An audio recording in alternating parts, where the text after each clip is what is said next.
When Tangiia was born, his grandfather, Kaukura, gave him the name of Rangi. When Tangia's uncle, Povanangaroa, learned that his sister, Kaunaki, had given birth to a son, he adopted the boy and renamed him Tangianui. The uncle also adopted Tutapu, the son of his other sister, Maonga. Povanangaroa appointed Maono, his eldest son, to be Ariki, or head chief of Tahiti. Tutapu was made an Ariki of Iva, Hiva, or the Marquesas. Tangiia was made a Tavana, or minor chief of Tahiti. Tangiia was unhappy with his appointment, so he seized the insignia of the Ariki at the marae of Avarua and drove Maono away to the mountains. The village and its share of kuru, ulu or breadfruit, now became his. Tangia's younger brothers waited for their share of land and power to be distributed to them, but nothing was given.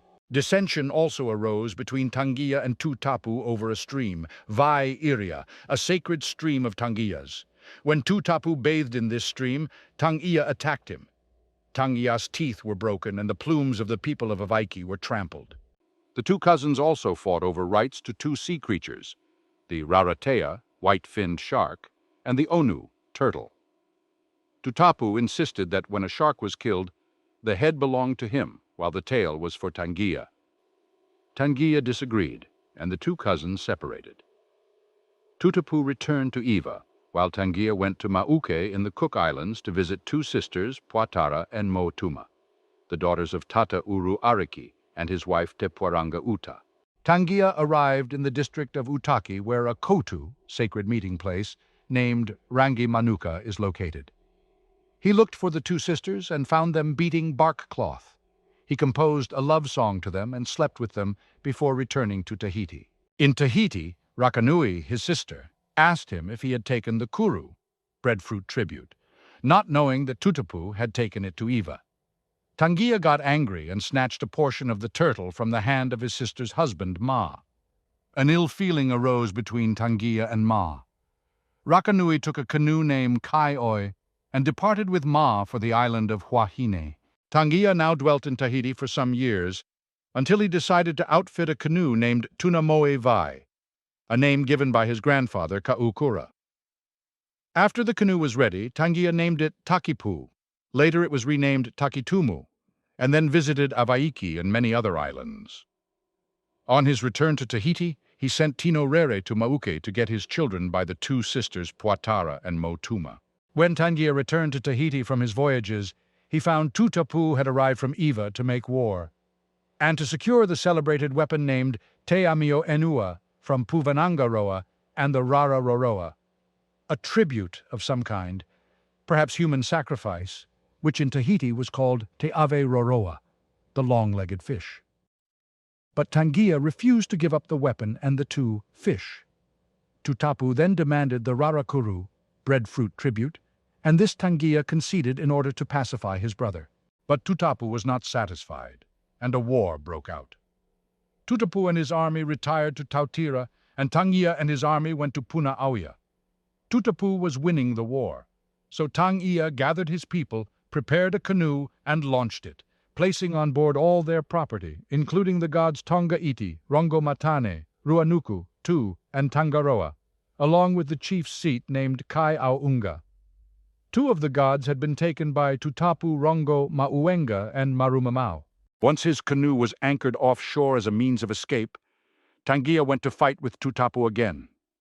On a mountain, Tangia's two children, Po Te Anuanua and Motoro, were trapped by a fire set by Tutapu's men.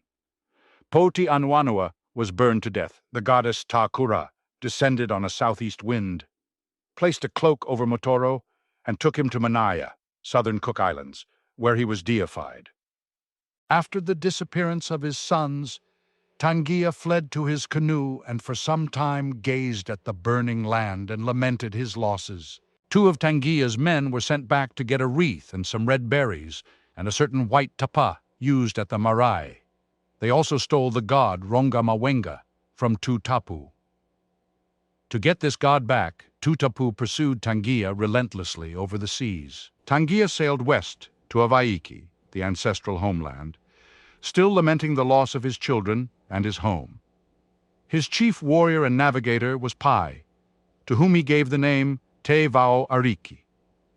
Tangiia arrived in Avaiki during ceremonies for the appointment of a chief and the feast of Takurua, or presentation of the first fruits to the gods. He told the gods that he left his homeland after the war with Tutapu over the government, the position of Ariki, the fish tribute, the turtle tribute, the shark tribute, the human tribute, and the weapon Te Amio Enua. The gods promised to give him mana so that he would not be defeated in battle, and to set aside for him a land named Tumu Te Varovaro, the ancient name of Rarotonga, where he would live until his death. Tangiia begged the gods to join his expedition, and the following gods consented: Tangaroa and his company, Tutarangi Marama and his company, Tutavake, Rua I Tikari, Kaukura, Mumai'io, Rua Teatonga, Ari, Tupuanui, Takura, Kura Akaipo, Tonga Iti, Rangiputa Rua, Aimario, Maru Mamao. Tangiia then begged the gods for all the things connected with the Takurua festival, including the musical instruments and the dance postures. They consented. Tangiia then sailed east from Avaiki, stopping at Uea, now called Wallis Island, Kuporu, or Upolu in Samoa, and Iti, which is Tahiti. There he met Iro, also called Hero, and asked for Iro's son, who would be made chief Ariki of Tangiia's people, since Tangiia's 2 sons had been killed by Tutapu. Hero agreed and revealed that his son was on Rapa, which is Easter Island. Tangiia sailed to Rapa Nui, Easter Island, which name was given to distinguish it from Rapa Iti, an island southeast of Rarotonga. When the canoe arrived at Rapa Nui, they found Iro's son, Tutapu Atea, diving for shellfish on the reef. The child was taken on board the canoe, which then proceeded to Moorea, looking for Iro. But he was not there. The canoe then sailed to Huahine. Tangiia met his brother-in-law, Ma'a, and his sister, Rakanui, who at first threatened to cook him in an oven, Imu. But the two were reconciled, and Tangiia related to her the story of his war with Tutapu and his voyage to Avaiki. Rakanui asked to see a ceremonial dance he brought back from Avaiki, and he consented. After the dance was performed, Rakanui tried to persuade Tangiia to remain on Huahine on one side of the island and she on the other side. But he replied, "No, I cannot remain. I must go to Tumu Te Varovaro, Rarotonga, which Tonga Iti has told me of. I am going there to live until I die." Tangiia told his sister of his plan to make Iro's son Taputapuatea Ariki of his people. Rakanui was opposed at first, then approved, and new names were given to the boy: Te Ariki Upokotini, ruler of many people, and Taite Ariki. Then Rakanui gave her canoe to Tangiia, saying, "Here is a second hull for your canoe."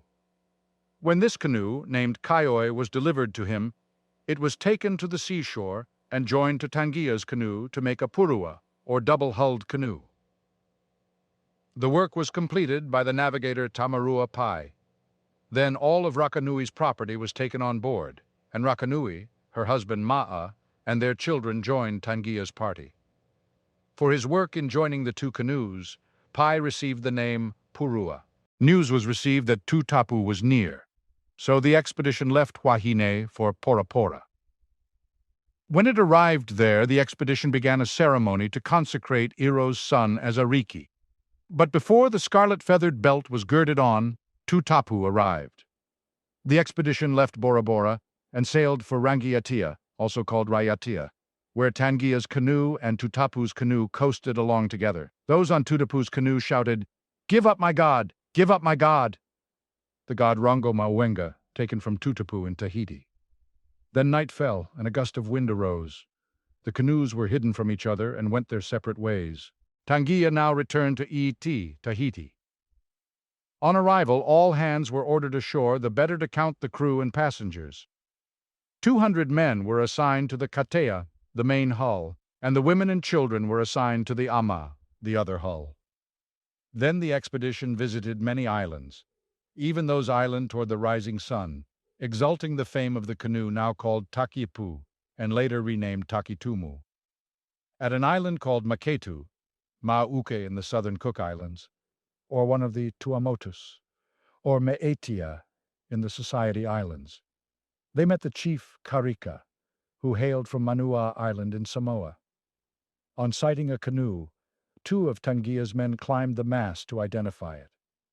They reported, "It is Tonga, another name for Karika, and you will be killed by him." "How many men does he have?" asked Tangiia. "A great many. What should we do?"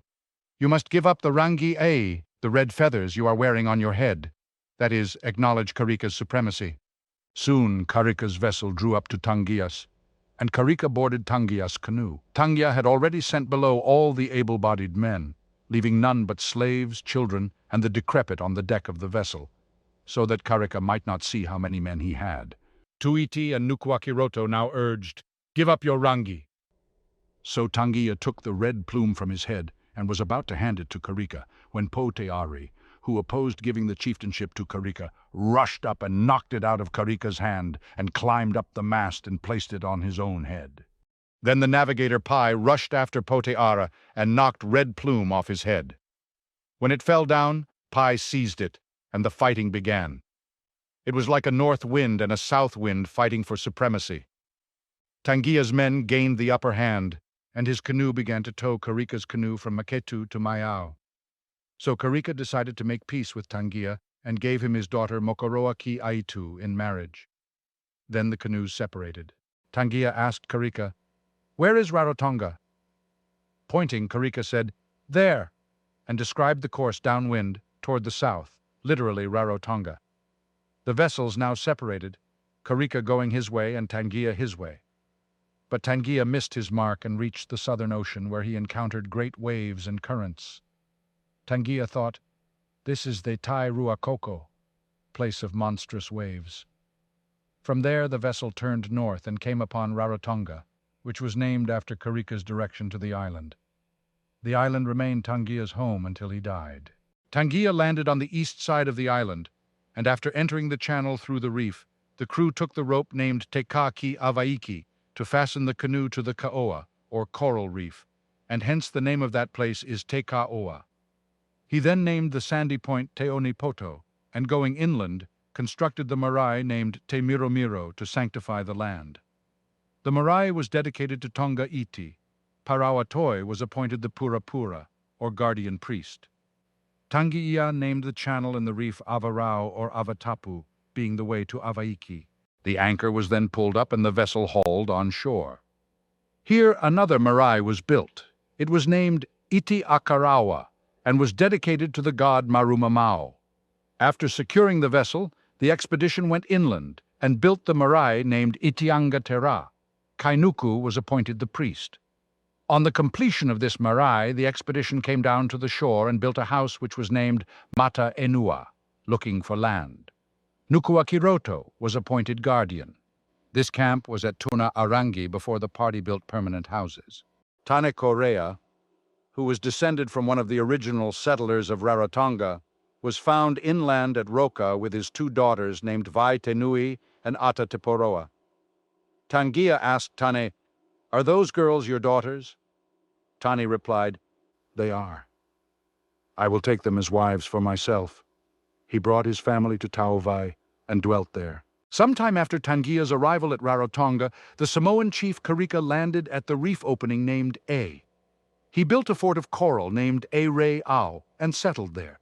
The food eaten on board Karika's canoe was human flesh, as the following song suggests. After he had settled on Rarotonga, Karika went to look for Tangiia and the daughter he had given to Tangiia in marriage. He followed the coast to Avarua, where he heard the sound of conch shells and drums, so he turned inland to Tauvai, where he found his daughter. He remained there for some time in conversation, then returned seaward, and settled at a place which he named Enuakura.